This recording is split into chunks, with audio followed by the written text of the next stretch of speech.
Georgian Water and Power-მა 2025 წლის პირველი ნახევრის საქმიანობის შედეგები წარადგინა. მიმდინარე წელს კომპანია აქტიურად აგრძელებს წყალმომარაგების სისტემების განახლება-განვითარებას როგორც ინფრასტრუქტურული, ასევე ტექნოლოგიური მიმართულებით და თბილისის, ქალაქ რუსთავისა და ქალაქ მცხეთის წყალმომარაგებას ეტაპობრივად აუმჯობესებს. Well, in today's presentation we have presented დღეს ჩვენ საზოგადოებას წარმოუდგინეთ მიმდინარე წლის 6 თვის საქმიანობის შედეგები და ასევე ინფორმაცია მიმდინარე წლის ბოლომდე დაგეგმილი სამუშაოების შესახებ. წლევანდელი ინვესტიცია 126 მილიონი ლარია, საიდანაც 30 მილიონი ლარის პროექტები უკვე დასრულებულია.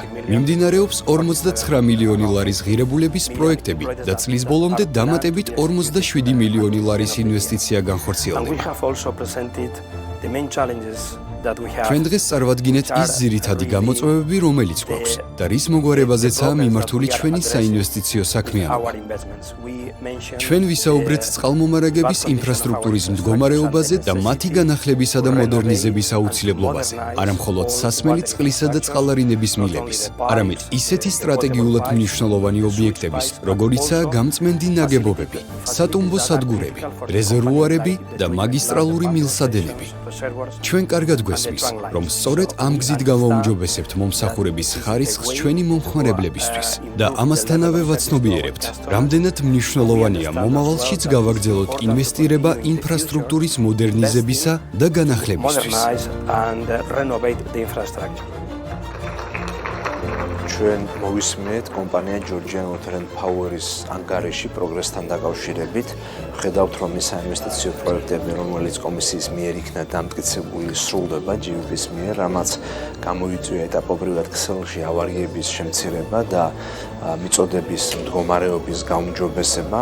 აქედან გამომდინარე პროგრესი არიზდეს უნდა გაგრძელდეს სწორედ იმ დამტკიცებული საინვესტიციო პროექტების ფარგლებში, რამაც კიდევ უფრო მეტად უნდა გააუმჯობესოს მდგომარეობა. კომისია ყურადღებით დააკვირდება კომპანიის საქმიანობას, ჩვენ მუდმივ მონიტორინგს ვახორციელებთ და შესაბამისად მომავალ ანგარიშებში დარწმუნებული ვარ, რომ იქნება უფრო მეტი და უკეთესი პროგრესი და მდგომარეობა მოქალაქეების წყალმომარაგებასთან და წყალარნებასთან დაკავშირებით კიდევ უფრო მეტად გაუმჯობესდება როგორც თბილისში, ასევე რუსთავში და მცხეთაში. მიმდინარე წლის გეგმებში ყველაზე მსხვილი ინფრასტრუქტურული ელემენტების რეაბილიტაციის მიმართულება არის ქსელების რეაბილიტაცია, რა მიმართულებითაც ჩვენ 60 მილიონამდე ლარის ინვესტირებას მოვახდენთ 2025 წელს. დღეის მდგომარეობით აღნიშნული თანხიდან 72% უკვე ან ათვისებულია, ან აქვს ამ პროექტებს მიმდინარე სტატუსი, რაც იმას ნიშნავს, რომ ჩვენ წლის ბოლომდე ჩვენი გეგმის სრულად შესრულებას შევძლებთ ყოველგვარი რაღაც ხარვეზის ან შეფერხებების გარეშე. გარდა უშუალოდ წყალმომარაგების მომსახურებისა, კომპანიისთვის მნიშვნელოვანია მომხმარებელთან კომუნიკაცია და მათთვის თანამედროვე სერვისების შეთავაზება. სწორედ ამ მიზნით დაინერგა განახლებული ვებგვერდი, რომელიც GVP-ის აბონენტებს მისცემს შესაძლებლობას უმოკლეს დროში მიიღონ ინფორმაცია და გამარტივებულად დისტანციურ რეჟიმში ისარგებლონ კომპანიის სერვისებით.